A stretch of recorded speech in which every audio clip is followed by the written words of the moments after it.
अब आइए इस वीडियो हम सीखते हैं नेक्स्ट कंजक्शन जो हमारा है वो है एज, फॉर, बिकॉज। तीनों का ही मतलब हम यहाँ पे क्योंकि के लिए करेंगे। क्योंकि अगर कोई शब्द आ जाए बीच में कहीं हिंदी में तो उनके लिए इन तीनों में से हम कोई भी इस्तेमाल कर सकते हैं। बस ध्यान ये रखना है कि हमें इन तीनों का इस्तेमाल उसी वाक्य से पहले करना है इंग्लिश में जिस वाक्य से पहले हिंदी में ये आ रहे हैं। जैसे मैं नहीं गया क्योंकि मैं यहाँ नहीं था, तो यहाँ पे जो क्योंकि आ रहा है वो मैं यहाँ नहीं था से पहले आ रहा है। मैं नहीं गया से पहले नहीं आ रहा है। ये किससे पहले आ रहा है? मैं यहाँ नहीं था। तो इंग्लिश में भी हमें इस क्योंकि को मैं यहाँ नहीं था से पहले ही रखना है, बस ये ध्यान रखना है। तो देखिए आई डिड नॉट गो, मैं नहीं गया, एज क्योंकि के लिए आप एज लगा दीजिए, फॉर लगा दीजिए, बिकॉज लगा दीजिए, आपकी जो मर्जी है लगा दीजिए, लेकिन उसी सेंटेंस से पहले लगाइए जिससे पहले हिंदी में क्योंकि लिखा हुआ है। As I was not here, क्योंकि मैं यहाँ नहीं था। अगला देखिए, उसने पैसा नहीं दिया क्योंकि वह दे चुका था।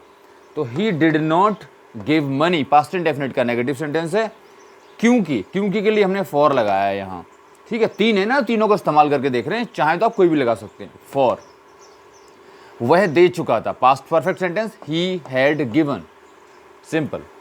अगला देखिए, वह यहाँ आया क्योंकि तुमने बुलाया। ही केम हेयर, क्योंकि के लिए क्या लगाया हमने यहाँ? बिकॉज। तीनों में से कोई भी इस्तेमाल कर सकते हैं। बिकॉज यू कॉल्ड, तुमने बुलाया। देखिए तुमने बुलाया और ही केम हेयर, दो वाक्यों को ये बिकॉज जोड़ रहा है, इसलिए ये कंजक्शन है। दो वाक्यों को जोड़ने वाले को ही हम कंजक्शन कहते हैं, ठीक है। बहुत आसान है, आपको समझ में आसानी से आ गए होंगे। अगला कंजक्शन अगली वीडियो में देखेंगे। आइए अब हम शुरू करते हैं सीखना कंजक्शन। देखिए कंजक्शन क्या चीज़ होती है पहले वो देख लीजिए।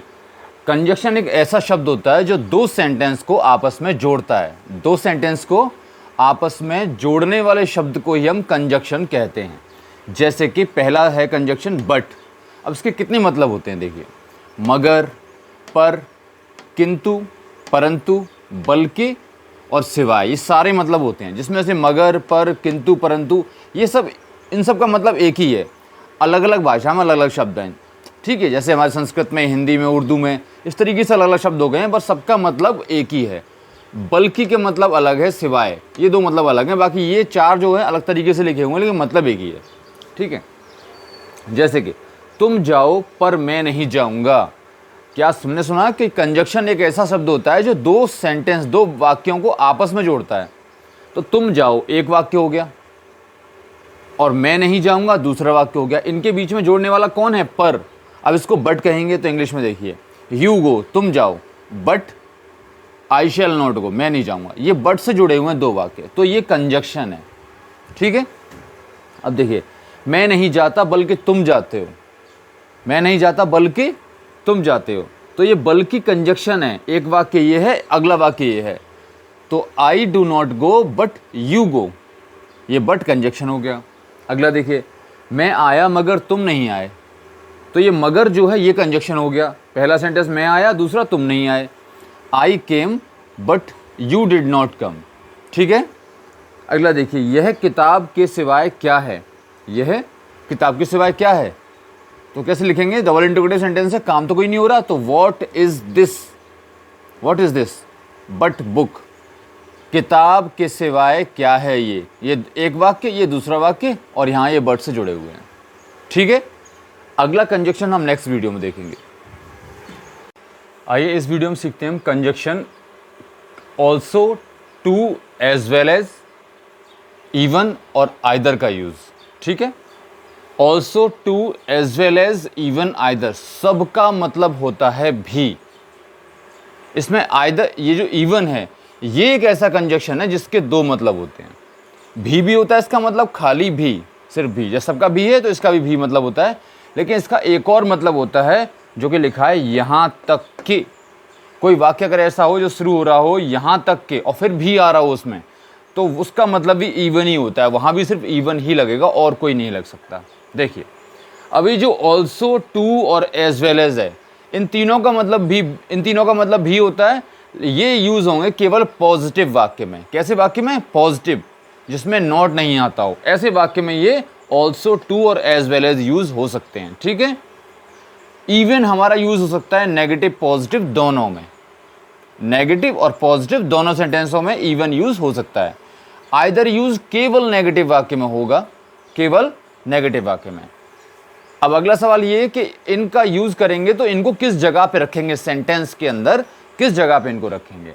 तो देखिए, ऑल्सो का यूज मुख्य क्रिया, यानी कि ऑल्सो का यूज कब, ऑल्सो का यूज कहाँ करेंगे, मुख्य क्रिया यानी जो वर्ब की first form, second form, third form, ING form आती है उससे तुरंत पहले करेंगे, या हेल्पिंग वर्ब के बाद में करेंगे। ठीक है, ऑल्सो का यूज कहाँ करेंगे, या तो हेल्पिंग वर्ब के बाद, ऐसा समझ लीजिए, या तो हेल्पिंग वर्ब के बाद करना है आपको, और या फिर आप ऐसा समझिए कि आपको मेन वर्ब जो होती है, मुख्य क्रिया, उससे पहले करना है। अगर कोई ऐसा सेंटेंस है जिसमें काम हो रहा है तो मेन वर्ब जो वर्ब की first form, second form, third form होती है उससे पहले लगाना है। और अगर कोई ऐसा सेंटेंस है जिसमें काम नहीं हो रहा है तो उसमें आप ऐसे ध्यान रखिएगा, उसमें आपको जो मेन वर्ब होती है, इज, एम, आर, ठीक है, was, were, will, shall, has, have, इनके तुरंत बाद लगाना है, ऐसा समझिए। अच्छा, अब टू को और एज वेल एज को हमेशा आपको आखिरी में लगाना है, वर्ब के बाद। वर्ब की first form, second form, third form, ING आती है, उसके तुरंत बाद इनको क्या लगाना है, टू एज वेल एज को लगाना है। ठीक है। अच्छा, आइदर का यूज भी आपको आखिरी में ही करना है, लेकिन नेगेटिव सेंटेंस में आइदर का यूज भी आखिरी में करना है। आखिरी में किस किस का यूज करना है, टू का, एज वेल एज का और आइदर का। ठीक है। अच्छा, इवन का यूज कहां करना है, इवन का यूज वाक्य में सबसे पहले नंबर पे करना है, सबसे पहले। दोबारा देखते हैं, ऑल्सो का यूज आपको कब करना है, या तो वे वर्ब की first form, second form, third form जो आती है उससे तुरंत पहले करना है उस वाक्य में जिसमें काम हो रहा हो। और अगर कोई ऐसा वाक्य जिसमें काम नहीं हो रहा है तो फिर आपको मेन वर्ब मेन जो हेल्पिंग वर्ब है आपकी, is, am, are, was, were, will, shall, has, have, इनके तुरंत बाद करना है। ठीक है, ऑल्सो का यूज। एज टू और एज वेल का यूज कब करना है आपको, मेन वर्ब जो वर्ब की first form, second form, third form होती है उसके तुरंत बाद, या फिर आपकी हेल्पिंग वर्ब के तुरंत बाद, या ऑब्जेक्ट के बाद में, ऐसे करना है। अच्छा, अभी मैंने बोला कि ये टू का यूज, एज वेल का यूज आखिरी में होगा, तो हेल्पिंग वर्ब के बाद मैंने बोला, तो हेल्पिंग वर्ब के बाद से मतलब है अगर कोई ऐसा वाक्य है जिसमें काम नहीं हो रहा है तो फिर उसमें हेल्पिंग वर्ब के बाद जो ऑब्जेक्ट आता है, जैसे पानी अच्छा है, पानी भी अच्छा है, ये हमें करना है। ठीक है, तो हम इसको ऑल्सो से नहीं बनाना चाहते, टू से या एज वेल से बनाना चाह रहे हैं, तो इसको ऐसे बोलेंगे, इसको फिर लगाएंगे हम ऑब्जेक्ट के बाद में, जैसे water is good as well, या वाटर इज गुड टू। ठीक है, इसमें मेन वर्ब जो हमारी हेल्पिंग वर्ब है, इज, एम, आर, उसके बाद नहीं आया बल्कि उस ऑब्जेक्ट के बाद आया, यानी कि वाक्य में आखिरी में आया, ये हमने कर लिया। और इवन का यूज आप पहले करेंगे, सबसे पहले, चाहे नेगेटिव सेंटेंस में करें या पॉजिटिव में, सबसे पहले ही लगाना है। करके देखते हैं, मैं भी जाऊंगा, ये सेंटेंस है, इसको बनाइए, आई शैल ऑल्सो गो। देखिए, ऑल्सो को मेन वर्ब जो हेल्पिंग वर्ब है शैल, उसके तुरंत बाद लगाया है हमने, और हमारी वर्ब की first form, second form, third form जो आती है, या वर्ब की फर्स्ट फॉर्म उससे पहले लगाया है। देखिए, ठीक है, कैसे भी समझ लीजिए। फिर या फिर इसको कह सकते हैं हम, आई शैल गो टू, या कह सकते हैं आई शैल गो एज वेल। तीनों ही सेंटेंस सेम है, आप तीनों में से ऑल्सो, टू या एज वेल में से किसी को भी इस्तेमाल कर सकते हैं। ठीक है, बस उनके रखने की जगह को आपको करेक्ट करना है। अगला देखिए, मैं भी नहीं जाऊंगा, ये एक नेगेटिव सेंटेंस है, तो नेगेटिव के लिए कौन कौन से हमारे पास हैं, इवन है और आइदर है केवल, तो आई शैल नॉट गो आइदर, बिल्कुल सही है, ये आइदर सबसे लास्ट में लगाया, नेगेटिव सेंटेंस है। और अगला है even I shall not go, even को वाक्य में सबसे पहले लगाया, बिल्कुल सही है हमारा।